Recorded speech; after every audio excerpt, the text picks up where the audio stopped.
Au chapitre santé, l'épidémie de Covid circule toujours en Polynésie en ce mois de mars. Le bureau de veille sanitaire fait état d'une augmentation des taux d'incidence et de positivité tout en restant à des niveaux bas.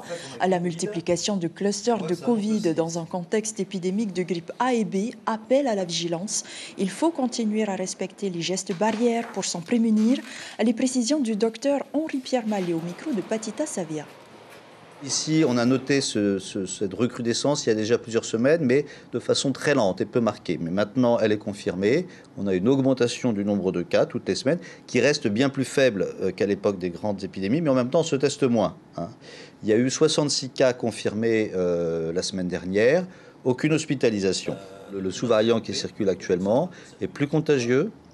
Et il y a ce qu'on appelle un échappement immunitaire, c'est-à-dire que l'on n'est pas 100% protégé par les infections intérieures ou les vaccins intérieurs, et on ne peut pas être sûr de ne pas être réinfecté. C'est un nouveau petit sous-variant qui n'est pas plus méchant, mais qui est capable, autrement dit, de se faufiler. Il est plus contagieux et il attaque même si tu as déjà été protégé. Sachant qu'il y a également de la grippe qui circule en ce moment, ça ressemble beaucoup.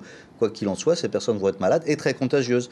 Donc les principes toujours, lorsqu'on est malade, lorsque l'on tousse, lorsqu'on n'est pas bien, on s'isole, on évite d'embrasser tout le monde. On met un masque si on est très proche des autres. L'information en continu sur Polynésie la première, Internet et réseaux sociaux.